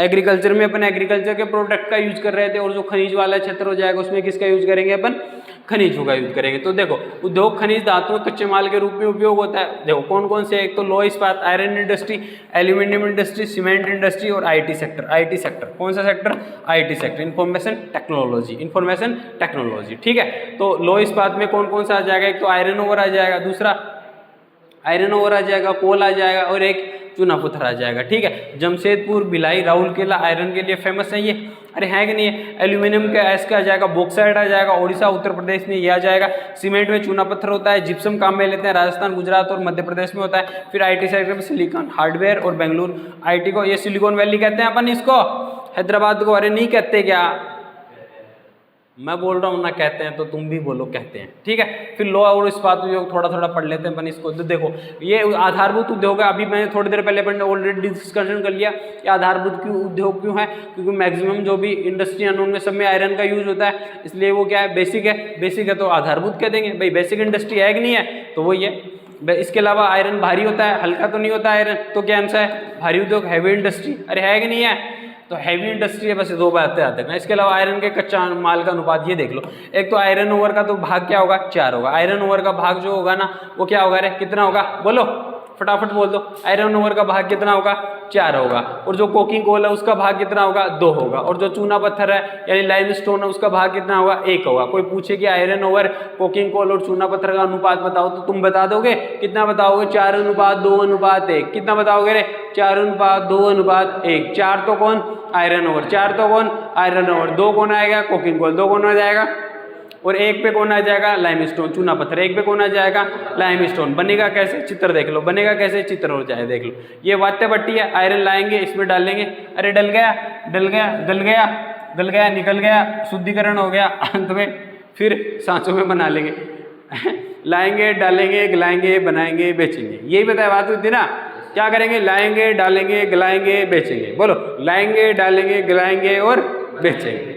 हाँ नहीं बेचना तो है ना, पैसे नहीं कमाने तुम लोगों को, अरे अमीर नहीं बनना है क्या तुम लोगों को, तो अमीर तभी तो बन पाओगे, वरना कैसे बन पाओगे, बोलो अरे बनोगे ना तुम लोग अमीर। दूसरा ये कि मैगजीन का ध्यान रखना, इसमें कुछ मात्रा में किस, अच्छा इस्पात को कठोर करने के लिए क्या मिलाया जाता है, मैगजीन, मैग्नीज, क्या मिलाया जाता है, मैग्नीज, क्या मिलाया जाता है रे, मैग्नीज। इस्पात को कठोर करने के लिए, किसको कठोर करने के लिए, इस्पात को कठोर करने के लिए। कोई पूछे कि इस्पात को कठोर करने के लिए क्या मिलाया जाता है, मैगजीन, है ना, ये याद रख लेना। फिर आता है उद्योग की अवस्थिति, वही अभी जैसे अपन एग्जांपल मैंने ऑलरेडी दे दिया तुम लोगों को। अब देखो कहाँ कहाँ पे है, भारत में अधिकांश तो लौह इस्पात उद्योग छोटा नागपुर के पठार में, क्योंकि वहाँ पे छोटा नागपुर के पठार पे एक तो आयरन ओर मिल जाता है, पास में कोल की खाने तो वहाँ से वो भी मिल जाता है, और पावर सप्लाई भी मिल जाती है, वाटर भी मिल जाता है। तो 3 चीज़ें चाहिए, मोस्टली 3-4 चीज़ें चाहिए, तो वो अवेलेबल हो जाती है, ठीक है। लोहेस की कमी की कम लागत है, उच्च श्रेणी का कच्चा माल मिल जाता है वहाँ पे, सस्ता श्रम मिल जाता है, विशाल बाजार की उपलब्धता है। अच्छा यहाँ पे पोर्ट वगैरह भी नज़दीक है, छोटा नागपुर के पठार के आसपास में, तो वहाँ पे सबसे ज़्यादा इसका उत्पादन होता है। टिस्को कंपनी भी उधर ही है, अरे उधर ही है, झारखंड में है। इस्पात निर्माण की प्रोसेसिंग वो भी बताई मैंने, पार्ट लाएंगे, गलाएंगे और अरे बोलो भूल गए इतनी जल्दी। फिर आ गया वो ग्रीन स्टील, क्या होता है ये देख लो, ग्रीन स्टील ये बहुत इंपॉर्टेंट है, आजकल करंट अफेयर में बहुत सारा मुद्दा है, मतलब एक कंपटीशन एग्जाम में तो खूब बार पूछता है। ग्रीन स्टील, भारत में ग्रीन हाइड्रोजन का उपयोग करके इस्पात बनाने की दिशा में ग्रीन है, कार्बन उत्सर्ग। कुल मिला के जो अपन जो स्टील में जो कार्बन का जो गलाने के लिए जो यूज में लेते हैं ना, अगर उसे अपन मतलब जो वर्तमान में जो रिन्यूएबल एनर्जी का जब यूज करेंगे ना, तो उसे अपन क्या कर देंगे, ग्रीन स्टील। क्या कर देंगे, ग्रीन स्टील, अगर रिन्यूएबल एनर्जी का यूज करेंगे। अगर कोल वगैरह जलाएंगे तो उनसे पोल्यूशन होगा, कार्बन डाइऑक्साइड निकलेगी। परंतु अगर सोलर एनर्जी का यूज लेंगे, है ना, वाटर विंड एनर्जी का यूज लेंगे, तो क्या कार्बन डाइऑक्साइड पोल्यूशन होगा? क्या नहीं होगा ना, अरे नहीं होगा ना। तो उसे अपन क्या बोल देंगे, बोलो क्या बोल देंगे, ग्रीन स्टील। क्या बोल देंगे, ग्रीन स्टील। भारत दुनिया का दूसरा सबसे बड़ा, सेकंड लार्जेस्ट का है कच्चा इस्पात उत्पादन है ना, सेकंड लार्जेस्ट है, ठीक है। और बाकी ठीक है, आगे देखो, सार्वजनिक बनाम और निजी। तो जाहिर सी बात है, तुम लोगों को नहीं पता क्या रहे कि सार्वजनिक, प्राइवेट सेक्टर ज़्यादा अच्छा काम करता है, प्राइवेट सेक्टर काम करता है, तुम लोगों को पता है ना। तो तुम अपना अपना देख लेना कि प्राइवेट सेक्टर अच्छा काम करेगा, गवर्नमेंट करेगा। साथ में ये भी लिख देना कि भाई प्राइवेट क्यों करता है और गवर्नमेंट क्यों करता है। फिर चैलेंजेस क्या क्या है, तो वही है, कोकिंग कोल की सीमित उपलब्धता। अच्छा, कोयला वगैरह जब अपन रिन्यूएबल नॉन रिन्यूएबल रिसोर्सेज पे अपन ने डिस्कशन किया था, तो मैंने तुम लोगों को बताया था कि जितने भी फ्यूल वगैरह हैं वो जो प्रकृति से जो भी नॉन रिन्यूएबल हैं वो क्या है ना, सीमित है, उनके स्टोर क्या है, लिमिटेड है। अरे लिमिटेड स्टोर है, ऑलरेडी डिस्कशन किया था अपन ने संसाधन वाटर वो रिसोर्सेज वाले चैप्टर में, इसलिए मैंने कहा था कि आगे इनकी जरूरत पड़ेगी, याद कर लेना, परंतु तुम लोग करते नहीं हो याद। फिर कोकिंग कोल का कच्चा माल का यूज करते हैं, ठीक है। फिर कम श्रमिक उपलब्धता, ऊर्जा की अनियमित आपूर्ति और अविकसित बुनियादी ढांचा, तो ये मैक्सिमम चुनौतियाँ हैं, ये सभी में आती हैं, ऐसा नहीं है पर्टिकुलर इसी में होते हैं। और भी तुम लोगों को लगे जैसे कि क्लाइमेट चेंज कर देना तुम, है ना, और वाटर पोल्यूशन वगैरह कर देना, बहुत सारे आ जाएंगे। फिर निष्कर्ष कैलकुलेशन क्या लगता है, उदारीकरण और प्रत्यक्ष विदेशी नीति, एफडीआई ने उद्योगों को बढ़ावा दिया है। 2026 की तकनीकी प्रथा भारत उच्च गुणवत्ता वाले स्टाफ के निर्यात में वैश्विक केंद्र में आ गया, ठीक है। आगे देखो, एल्यूमिनियम प्रगलन उद्योग की बात करते हैं, एल्यूमिनियम इंडस्ट्री की बात करते हैं, तो ये सेकंड लार्जेस्ट है ना। सेकंड वाले में अच्छा हल्का होता है, जंग प्रतिरोधक क्षमता क्या होता है, एक तो हल्का होने के कारण इसमें जंग नहीं लगती, इसके अलावा उष्मा के क्या होता है, सुचालक होता है, अन्य धातुओं के साथ मिश्र होने में बहुत मजबूत हो जाता है। इसके अलावा इसलिए क्या है ये लोकप्रिय। बताओ एल्यूमिनियम से क्या बनेगा, एक तो बर्तन बनते हैं, जहाज बनते हैं, क्योंकि हल्का होता है इसलिए हवाई जहाज वगैरह बन जाते हैं, बर्तन वगैरह बन जाते हैं, जो तार वगैरह आते हैं ना वो आते हैं, क्योंकि विद्युत का चालक अच्छा होता है ये, है ना। जब विद्युत का अच्छा चालक होता है तो तार वगैरह बन जाएंगे। अरे बनेंगे कि नहीं बनेंगे, बोलो भाई, बनेंगे कि नहीं बनेंगे, तो वो बन जाएंगे। इसके अलावा और क्या क्या बन सकता है एल्यूमिनियम से, बताओ। आजकल तो गेट वगैरह में बन जाते हैं, बहुत सारे प्रोडक्ट बन जाते हैं। इसके अलावा जो स्टील है, तांबा है, जस्ता है, शीशा, इनके विकल्प के तौर पे भी काम में आ रहा है ये, है ना। इनके विकल्प के तौर पे आ रहा है कि नहीं आ रहा, आ रहा है। फिर प्रमुख कच्चा माल रॉ मटेरियल में तुम एक याद रखना, बॉक्साइट का याद रखना बस, बॉक्साइट। कोई पूछे कि बॉक्साइट किसका है, IS का, तो तुम बता देना किसका है, एल्यूमिनियम का, बोल किसका है। फिर है मैन्युफैक्चरिंग इंडस्ट्री, प्रोसेस, प्रक्रिया, विनिर्माण प्रक्रिया। अच्छा ये इसकी दे रखी है, वो बॉक्साइट लाएंगे, परिवहन, एल्यूमिनियम, ये सभी में सेम रहेगा। आयरन में भी सेम रहेगा, बॉक्साइट में भी सेम रहेगा, और कोई इंडस्ट्री आएगी उनमें भी सब में सेम रहेगा, कुछ ज़्यादा चेंज नहीं हुआ इसमें। फिर उद्योग की स्थापना के आवश्यक कारक, कौन कौन से कारक हैं जो उद्योग की लोकेशन फैक्टर को प्रभावित करें। एक तो नियमित बिजली आपूर्ति, ऑलरेडी डिस्कशन अपन कर चुके हैं ना, ऑलरेडी डिस्कशन। अरे बोलो, तो वो सब में आ जाएगा। अच्छा कहाँ कहाँ पे, उड़ीसा में है, उड़ीसा में ये दो याद रखना, नालको और बाल्को। कोई पूछे नालको और बाल्को क्यों फेमस है तो तुम बता दोगे, अरे नालको और बाल्को क्यों फेमस है बता दोगे क्या, बता दोगे, एल्यूमिनियम इंडस्ट्री के लिए, ठीक है। दो इंपॉर्टेंट है, ये उड़ीसा वाला याद रखना बस, ठीक है। महत्वपूर्ण डाटा ये नहीं देखना। अच्छा ये देखो, जो 1 टन एल्यूमिनियम बनने में लगभग कितना होता है, 5 से 6 टन बॉक्साइट यूज होता है। देख लो 5 से 6 टन बॉक्साइट, यानी ओवरऑल 5 माले बनेगा कितना, 1, तो आउटपुट आएगा कितना प्रतिशत आएगा, अरे 20%। कितना प्रतिशत आएगा, 20%। तो तुम कच्चे माल की ओर ही स्थापित करोगे, घर पे तो नहीं लगाओगे ना। अरे बोलो, कच्चे माल जहाँ पे नज़दीकी मिलने पे वहीं पे तो लगाओगे, इसलिए मैंने तुमको ऑलरेडी बता दिया। फिर आता है केमिकल इंडस्ट्री। केमिकल इंडस्ट्री बहुत इंपॉर्टेंट है। भारतीय या रसायन उद्योग भारतीय अर्थव्यवस्था में एक महत्वपूर्ण स्थान रखना है। न केवल देश के सकल कर GDP में 3% का योगदान देता है, बल्कि एशिया में तीसरा, एशिया में कितना, तीसरा, दुनिया में 12 सबसे बड़ा उद्योग है। भारत की बात कर रहा हूँ मैं, एशिया में तो तीसरा स्थान अपना केमिकल उद्योग में, दुनिया में कितना है, 12। बहुत सारी चीज़ें हैं जो केमिकल का यूज होता है। आप लोगों के कपड़े वगैरह को गलाने के लिए, रंग उतारने के लिए केमिकल का यूज होता है, ठीक है। जो आप लोगों की बेंच वो जो नोटबुक वगैरह बनती है उनमें केमिकल का यूज होता है ना। बहुत सारे अपन जो खाने के जो पदार्थ आते हैं उनमें केमिकल का यूज होता है, ताकि वो फ्यूचर के लिए मतलब वो खराब ना हो, उनमें केमिकल डालते हैं अपन। इसके अलावा जो भी अपनी फसलें वगैरह आती हैं उनमें भी अपन केमिकल का यूज करते हैं ना। और अपने यहाँ पे घरों में जैसे ऑयल पेंट वगैरह आ गए है ना, बहुत सारी चीज़ों में लगभग सभी में केमिकल यूज करते हैं। मात्रा कम ऊपर नीचे हो सकती है, लेकिन मैक्सिमम तौर पे अपन केमिकल का यूज प्रत्यक्ष और अप्रत्यक्ष तौर पे करते ही करते हैं, है ना। तो इसकी विशेषता क्या है, रासायनिक उद्योग अपने आप में सबसे बड़ा उपभोक्ता है कि नहीं है। आधारभूत रसायनों के संसाधन के लिए अन्य रसायन बनाए जाते हैं जिनका उपयोग औद्योगिक अनुप्रयोगों में, कृषि में, सीधे उपभोक्ता बाजार में। अरे करते हो ना तुम लोग। फिर वर्गीकरण करना है, एक तो अकार्बनिक और दूसरा कार्बनिक। अब इससे आगे अपन पढ़ेंगे कल। अब इससे आगे क्या पढ़ेंगे कल, क्योंकि अभी अपने हुए हैं 14 पेज और टोटल ओवरऑल कितने चैप्टर कितने हैं 32 थे ना।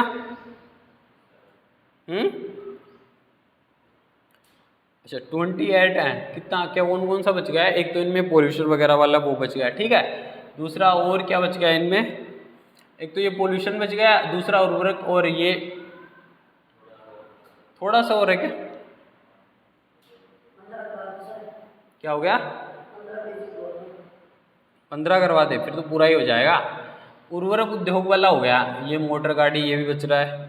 चलो बाकी नेक्स्ट क्लास में, कल वाली क्लास में करेंगे, ठीक है। तो अभी के लिए इतना ही है, बाकी अपन नेक्स्ट क्लास जब भी आएगी तो बाकी जो भी बच गया है उसको अपन अगले चैप्टर में अगली क्लास में कर लेंगे। तो तब तक के लिए आप लोग पढ़ते रहेगा, आगे बढ़ते रहेगा, जल्दी मिलेंगे नेक्स्ट क्लास में।